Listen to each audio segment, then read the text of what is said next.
Bonjour et Alors, bienvenue à cette demi-heure sur l'état du monde commentée par Roberto de Primis, géopolitologue, mais pas que, et qui chaque mardi a accepté de nous livrer sa vision justement de ce monde. Comment ça va, Roberto, depuis la semaine dernière? mais on en a des nouvelles à donner, pas que sur l'Ukraine, ou même si c'est l'Ukraine, ce sera de manière un peu plus transversale et essayer d'être un peu plus ouvert, vous intéresser à des informations un peu décalées. On verra sur la fin avec à quand un retour à la normale, notamment sur tout ce qui est échelle de valeur, supply chain, échelle d'approvisionnement. Je crois que ça pourrait intéresser certaines personnes, mais aussi l'influence de TikTok, qui est un réseau social le plus téléchargé sur la planète, mais qui est chinois. Il ne faut pas l'oublier.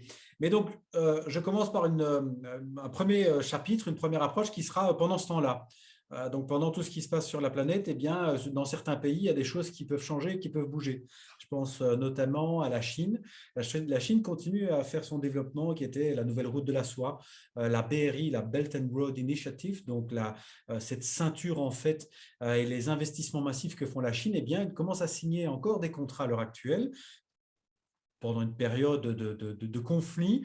Et le dernier pays signataire, qui n'est pas justement sur toute cette nouvelle route de la soie qui partait de la Chine et qui allait vers l'Europe en passant par certains pays, notamment la Russie aussi, eh bien c'est l'Argentine.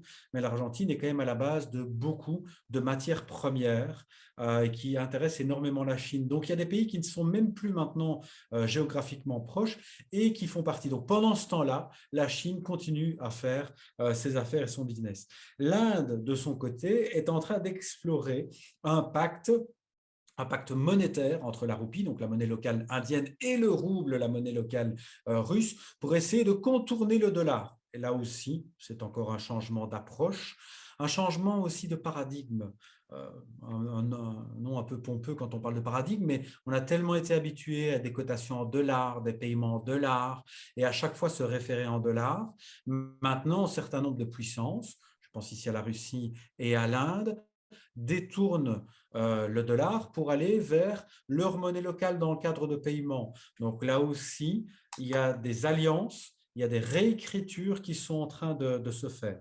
La Russie, pendant ce temps-là, eh bien, il y a des millions de downloads, de téléchargements qui sont faits pour Wikipédia, information qui est passée complètement à côté, peut-être des radars pour certains, mais ça en dit beaucoup. En fait, Wikipédia, il y a moyen de télécharger complètement toute l'encyclopédie, et la grande crainte des Russes est justement de se retrouver avec Wikipédia qui serait bloqué, comme pas mal d'autres sites occidentaux.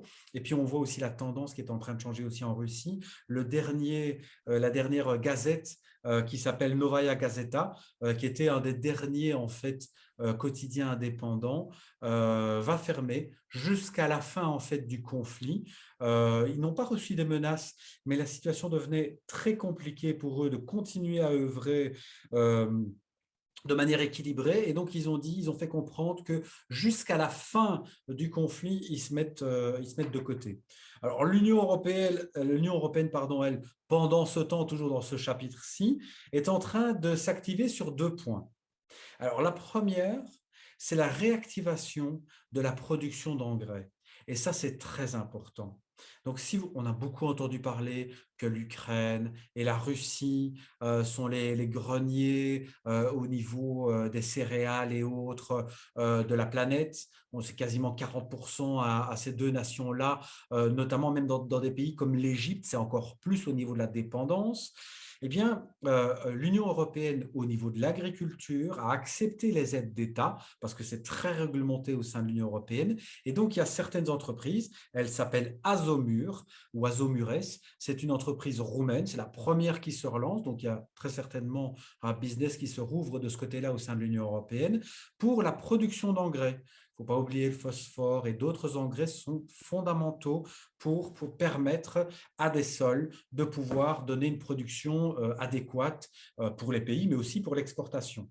Pendant ce temps-là aussi, au niveau européen, il y a eu la signature et la mise en place future du marché unique digital européen, donc avec une meilleure réglementation des grandes plateformes digitales, Facebook, Amazon, qui ont plus d'un certain nombre de millions d'abonnés, pour pouvoir mieux les structurer, rassurer, moins leur permettre d'avoir une position dominante. Je donnerai un peu plus de détails après s'il y a des questions et réponses là-dessus, mais l'Union européenne est en train de mieux réglementer aussi la position dominante que peuvent avoir un certain nombre de fournisseurs de services. Ça vaut aussi pour WhatsApp, donc c'est-à-dire quand on vous donne l'option de euh, euh, transférer des informations vers d'autres opérateurs. Ce ne sera plus que sur WhatsApp au niveau communication, mais il y aura Signal, Telegram et d'autres plateformes de communication qui seront proposées. Ça, c'était la volonté de l'Union européenne. Et puis après, au niveau de l'Afrique, juste une info qui passe aussi hors radar, mais qui est toujours importante, le diable est dans le détail, c'est de se rendre compte en fait que l'Afrique commence à avoir des très hauts responsables ou anciens hauts responsables qui prennent la tête d'organisations très importantes, dont 2 qui sont à Genève.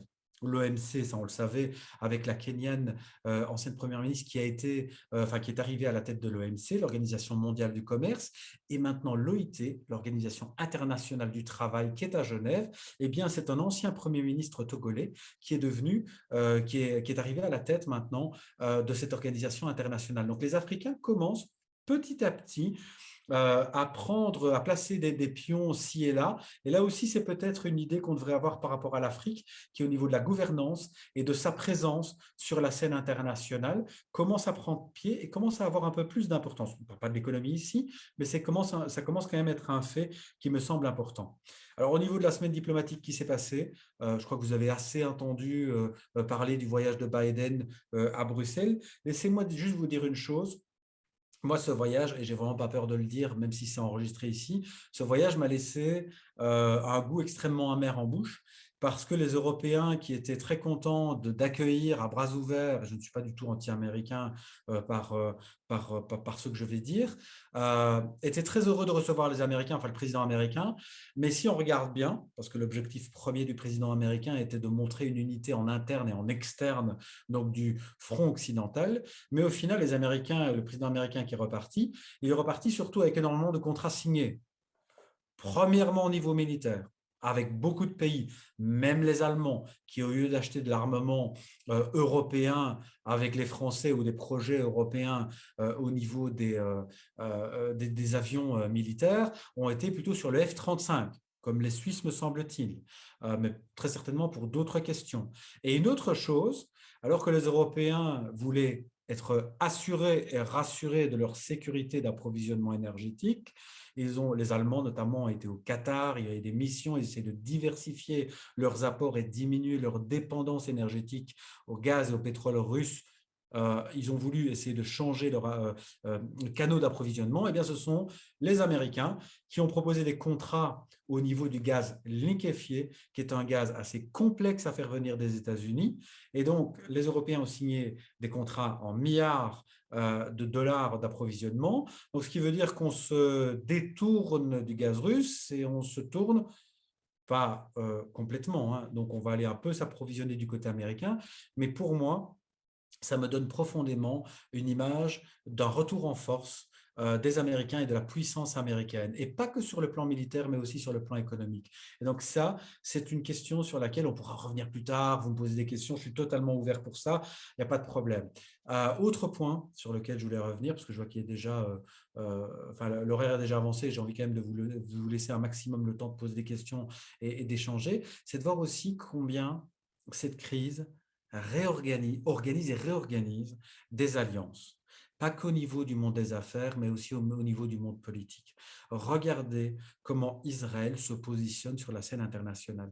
Ces jours-ci, il y avait un sommet dans le désert israélien du Negev avec des pays arabes. On n'aurait jamais imaginé cela il y a encore quelques mois et quelques années. Donc avec des pays des Émirats, le Maroc aussi était présent, et avec le ministre des Affaires étrangères, le secrétaire d'État américain Blinken, qui est présent aussi en Israël en ce moment. Mais tout ça à l'invitation israélienne. C'est quelque chose dont on aurait, je crois, on aurait rêvé il y a quelques années. Donc, Israël est en train de prendre aussi une position différente dans la région. Je crois aussi que les Américains essaient d'éviter qu'il y ait un maximum de feu un peu trop dans différentes régions du globe.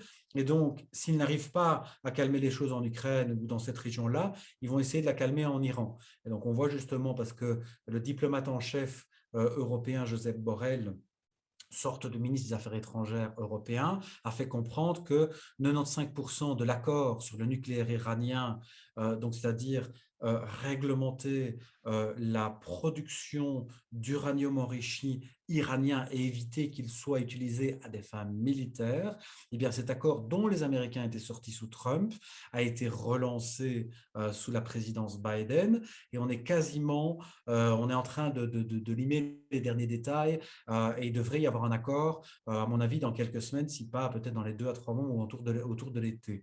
Ce qui serait un grand pas en avant et surtout pour diminuer les tensions dans la région. Et c'était une demande des partenaires, notamment les Saoudiens et d'autres partenaires américains, d'autres pays dans la région, pour essayer de diminuer la tension dans cette région-là. Et les Européens et les Américains ont poussé pour éviter qu'il y ait encore des brasiers un peu partout dans le monde, que ce soit avec l'Iran, en Ukraine et encore autre part. Alors, un autre point qui me semblait assez important, on avait commencé d'en parler avant l'enregistrement, mais j'en reparle ici, c'est la puissance et l'influence des réseaux sociaux. Donc, c'est-à-dire TikTok ici, qui est un réseau social un peu différent, dans un segment très différent aussi, parce que les utilisateurs sont beaucoup plus jeunes, mais pas que. Et on s'est rendu compte, là je dois regarder mes feuilles parce que je vais utiliser des chiffres et j'aimerais bien quand même vous les montrer. Je parlais avec des experts en cybersécurité, le rôle de TikTok devient énorme. C'est pour ça qu'on a parlé surtout de TikTok War ou de War Talk, une terminologie qui avait été utilisée par le New Yorker et le New York Times. Si on regarde uniquement les hashtags qui sont utilisés sur LinkedIn ou sur Twitter, quand on utilise le hashtag Ukraine ou Ukraine écrit en cyrillique, si on repart au mois de février, fin février, il n'y avait que 6 milliards de tags vers vers le 20 février. Le 28 février, on était passé à 17 milliards de tags Ukraine. Par contre, fin mars, le dernier chiffre en date, le 24 mars, il y avait 32 milliards de tags avec Ukraine, plus encore 24 milliards de tags Ukraine écrits en cyrillique, qui permet une énorme information, mais même une surinformation qui en est faite au niveau du hashtag Ukraine. On a vu aussi beaucoup d'influenceurs qui ont utilisé cela pour faire passer des informations qui ont été décryptées par des plateformes et des ONG qui luttent contre les fake news pour remarquer que certaines vidéos et informations avaient été reprises du passé, étaient sorties de leur contexte en Ukraine et en Russie. Il faut juste remarquer que dans les plateformes de réseaux sociaux comme Facebook, Twitter et autres ont été complètement mis au banc donc, en Russie. Le seul réseau social qui reste encore en activité en Russie, c'est TikTok. Donc, ça a son influence et son importance. C'est pour ça qu'il y a des grandes campagnes d'influenceurs russes qui essayent quand même de faire percoler des informations via ce réseau social. Donc, on le voit encore, cette fois-ci, les réseaux sociaux peuvent avoir énormément d'influence durant ce conflit en Ukraine. On le voit dans les chiffres et on le voit aussi dans le décryptage sur la surinformation. Et puis, des fois, la surinformation, on arrive à un point où il y a de la désinformation et des fake news. Donc voilà, j'espère avoir été assez bref, assez clair, mais surtout ne pas vous faire un résumé de ce que vous avez déjà vu en fait dans vos TV journaux sur la TSR ou encore dans sur d'autres télévisions, parce que ça sert strictement à rien, sinon ça servira à rien de se voir et se mettre aussi dans d'autres segments et l'influence que ça peut avoir sur le monde des affaires et la finance. Voilà, merci à vous. Merci Roberto, bravo, merci Merci. beaucoup. On va ouvrir le débat. Est-ce que par rapport à il y a un mois au début de la guerre, un mois c'est passé, faut-il être plus inquiet, rassuré? Il y a un certain enlisement, mais comment ça va continuer d'après toi? C'est très complexe. C'est très complexe parce que, en fait, il faut regarder les scénarios qu'il pourrait y avoir sur la table. Scénario, j'en parlais avec des spécialistes de la Russie et de l'Ukraine parce que je ne suis pas nécessairement un spécialiste de ces questions-là. J'étais sur un plateau TV la semaine passée et on parlait justement ensemble en off à un moment donné pour essayer de voir quels pourraient être les scénarios. Donc, c'est-à-dire, l'Ukraine, à un moment donné, accepte les desiderata et les demandes de la Russie, ou en tout ou en partie, ça s'arrête. on a une neutralité de l'Ukraine, on en a parlé la semaine passée, qui est une terminologie un peu particulière. Donc, c'est-à-dire quoi? L'Ukraine hors de l'OTAN, l'Ukraine qui assure qu'elle ne demandera pas son adhésion à l'Union européenne. Les Russes qui demanderont aux Occidentaux de calmer toutes leurs sanctions. J'ai vu que Gilles a posé une question liée aux sanctions, mais je n'ai pas eu le temps de lire toute la question, donc n'hésitez pas, Gilles, après de me poser oralement la question, et je tenterai d'y répondre, hein. Mais la question est, est-ce qu'on va plutôt vers ça? Est-ce qu'on va plutôt alors vers un autre scénario qui serait un changement de régime? Là, toujours avec la question verte, mais pour qui? Donc, pour mettre qui? Et là, quand j'avais posé la question aux Ukrainiens et aux Russes la semaine passée, il y a eu un moment de silence parce qu'ils m'ont regardé. Il n'y a personne qui pourrait le remplacer. Le système Poutine et l'approche poutinienne a percolé dans tous les strates du pouvoir. Donc, même s'il venait à partir maintenant, il resterait encore toute son influence et sa présence, ce qui n'est pas anodin. Quand il a été, parce que avant, le président russe ne pouvait avoir que 2 mandats successifs. Et donc, pendant un moment, il a eu un mandat de Premier ministre et il a mis un de ses princes ou un de ses vassals en tant que président, donc c'est-à-dire Dimitri Medvedev. Et puis après, Poutine est redevenu président de la Russie. Donc, en fait, il n'y a pas vraiment de clarté à l'heure actuelle. Il y a une grande peur des Occidentaux que ça s'embrase. Il y a un manque de clarté par rapport à tout ce qu'on dit au niveau de la ligne rouge. Je ne sais pas si vous en avez entendu parler dans les journaux, si vous avez lu des journaux, si vous avez entendu ça dans la presse. On parle de ligne rouge à ne pas dépasser. Les Européens, les Américains parlent de ligne rouge, qui serait peut-être l'utilisation d'armes chimiques. Mais comme je le faisais remarquer la semaine passée sur un plateau TV, les Russes savent très très bien, c'était sous la présidence d'Obama, ils avaient parlé de ligne rouge. Si les Syriens ou les Russes qui sont sur place utilisaient des armes chimiques ont été utilisées, Obama à l'époque président, les Américains n'ont pas bougé.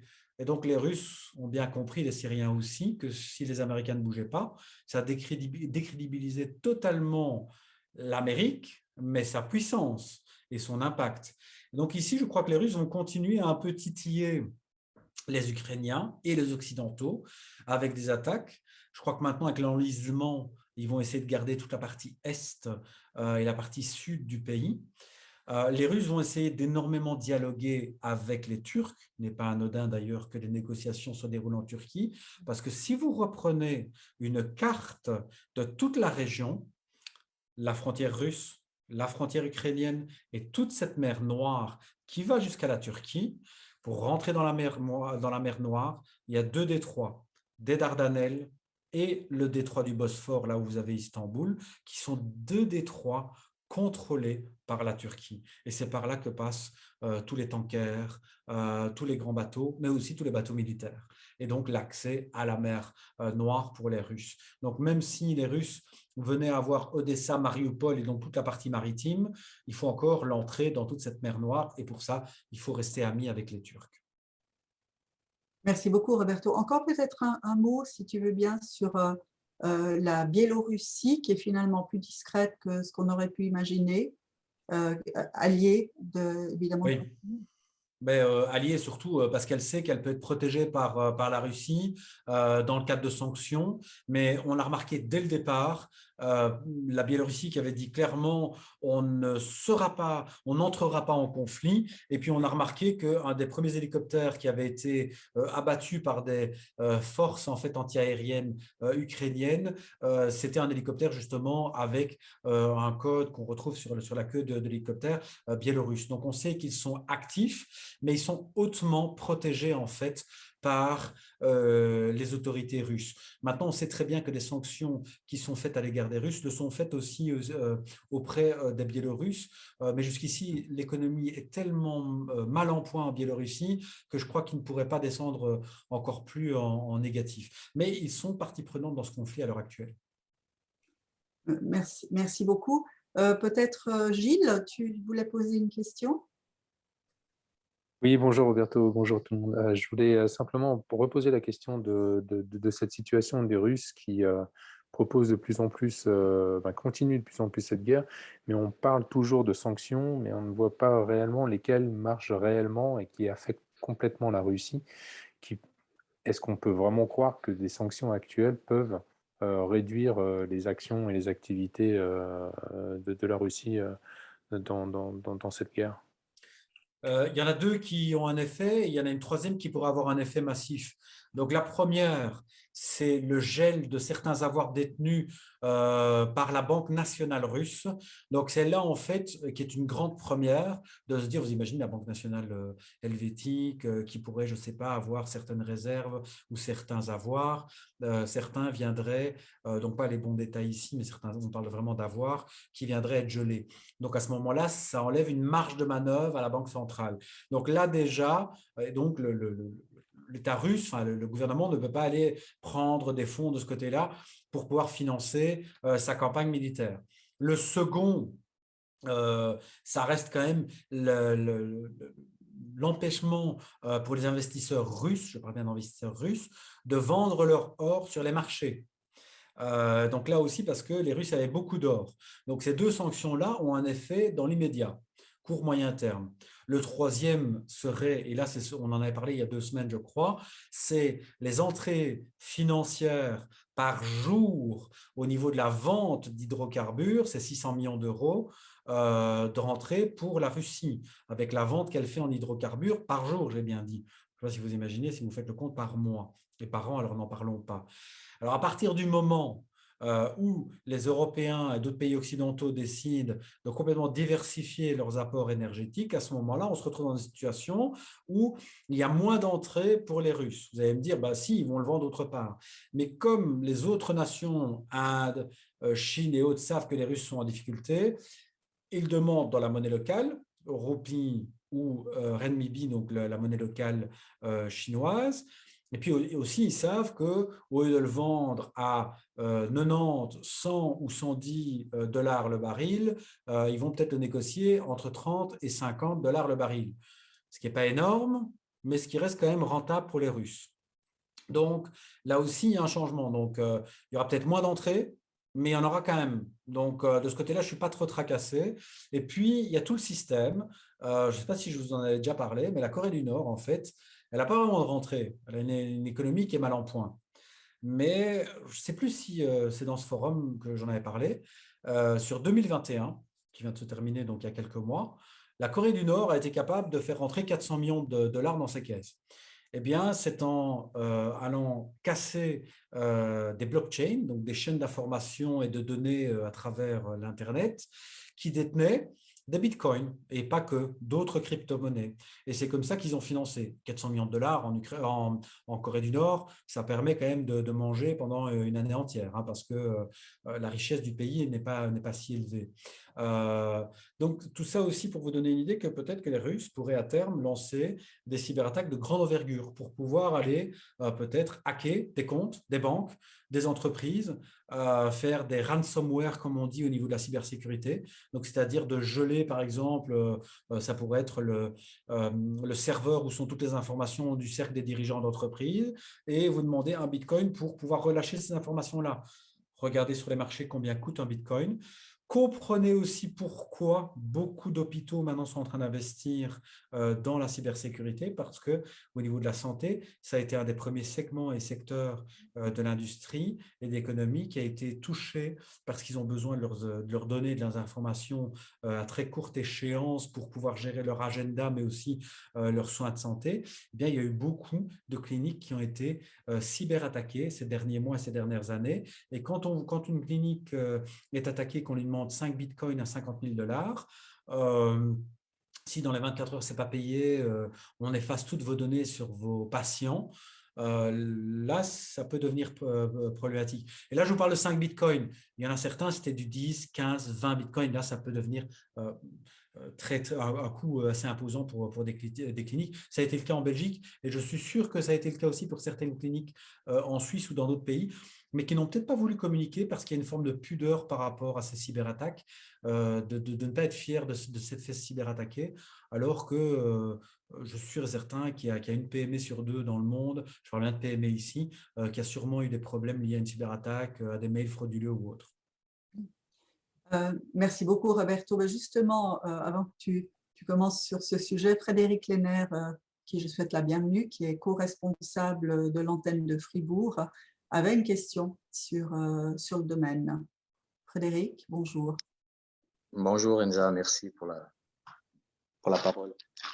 Oui, donc moi je travaille principalement dans les données médicales et puis effectivement c'est un sujet extrêmement sensible pour toutes ces attaques de cybersécurité, notamment en Suisse ou en Europe. Et puis je me pose la question si ce conflit va pouvoir mettre en avant des réflexions sur ces thématiques de cybersécurité sur les données, qu'elles soient médicales ou bancaires, mais moi c'est plus d'ordre médical.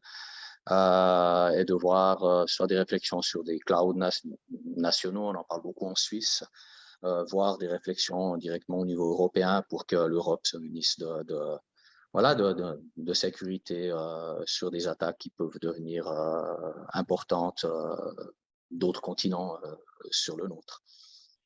Frédéric, c'est une question centrale. Je vais vous donner un exemple. J'ai eu un mandat sur une agence gouvernementale de santé. Je ne peux pas la citer parce que le contrat est encore en cours. C'est une agence européenne et d'un pays européen, pardon. Et on me demande de faire tout un tracing des risques et autres. Risques en interne, comment fonctionne telle cellule et autres, la communication. Hein. Moi, je m'arrête dès le départ. Je dis, mais non, moi, je veux rencontrer l'IT, le service IT, votre gestionnaire de crise, votre gestionnaire de risque. Est-ce qu'il y a un gestionnaire de risque qui voit de manière transversale? Et au niveau de l'IT, je veux voir comment est-ce qu'on est prêt à faire face à une attaque, si la communication, si nos données et autres. Et dans un premier temps, j'ai une réponse où il y a le RGPD, donc c'est un règlement européen qui protège les données et vous devez, dans les 72 heures, alerter votre autorité de vigilance locale, enfin nationale. Je dis non, il y a toutes des questions. Et en fait, ça passe par de la formation. Et quand vous vous demandez au niveau européen, mais au niveau européen, à chaque fois, les autorités européennes vont vous dire, mais c'est du pouvoir discrétionnaire de l'hôpital ou de l'agence à vouloir former. Je crois que ça passe par une formation. Vous n'imaginez pas en fait comme la personne, enfin je ne sais pas Frédéric, vous y connaissez, mais les autres, je ne sais pas si vous savez en fait qui est la personne la plus qui est la plus vulnérable dans une entreprise, PME ou grande entreprise, la personne la plus vulnérable, c'est le directeur des RH. Pourquoi? Parce que c'est la personne qui reçoit des Word et des PDF, qui doit les ouvrir avec des CV dedans et des lettres de motivation, donc il est obligé de cliquer. Voici pourquoi des grandes boîtes qui ont beaucoup d'argent ont des portails maintenant où vous allez déposer votre PDF ou votre Word qui va être d'abord scanné en interne par un antivirus, mais vraiment très très bon, par russe, pour être sûr et certain, c'est une boutade, pour être sûr et certain de ne pas avoir un virus qui rentrerait dans les serveurs et en interne dans l'intranet de l'entreprise. Donc, tout passe par une formation. Moi, c'est des formations que je donne à des politiques belges, européens et dans des entreprises pour essayer de leur faire comprendre comment est-ce qu'on manipule le type de cyberattaque, le type d'information à ne pas divulguer, comment le faire. Je vous poserai aussi, si j'avais juste une chose à vous dire, on est 7 personnes ici. Je serais curieux de voir combien de personnes a son port Wi-Fi ouvert sur son smartphone ou son Bluetooth ouvert et s'il est protégé ou pas.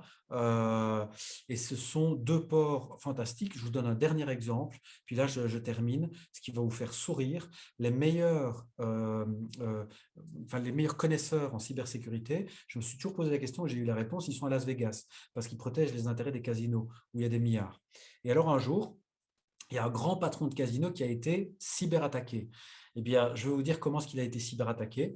Il était fou en fait, enfin il est toujours fou, mais il a changé son approche d'aquarium. Il avait un aquarium géant dans son bureau. Sauf qu'il gérait son aquarium avec une télécommande qui changeait les couleurs et tout ce qui va avec. Et c'était en lien avec son téléphone portable et c'était via le Bluetooth qui n'était pas protégé.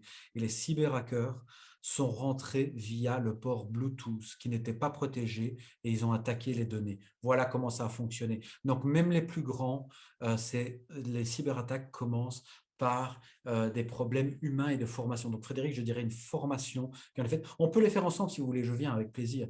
Je n'ai jamais mis les pieds à Fribourg, donc ça me fera plaisir de mettre les pieds.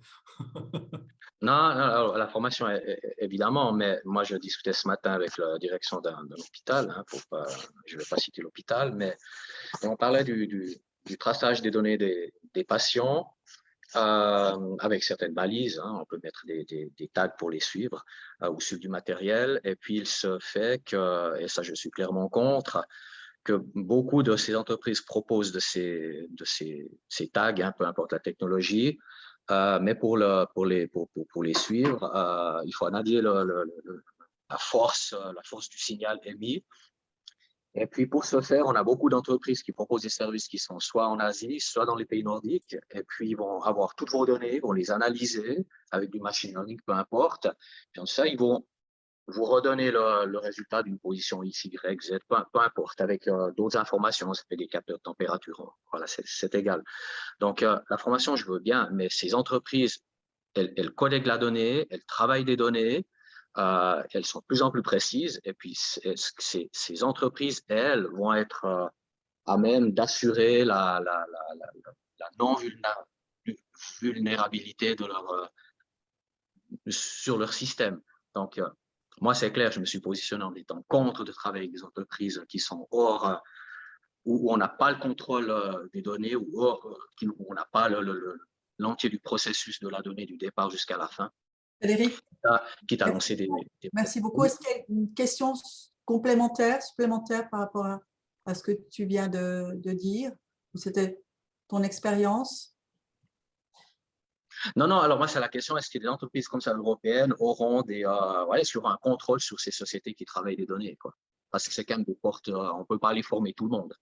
C'est très compliqué, donc je fais bref, Enza. C'est très compliqué, c'est pour ça d'ailleurs qu'il y a une signature en cours d'un accord transatlantique, donc Union européenne et États-Unis, parce que la grande crainte des Européens, c'est de voir toutes leurs données qui partent sur des plateformes américaines et des data centers sur place.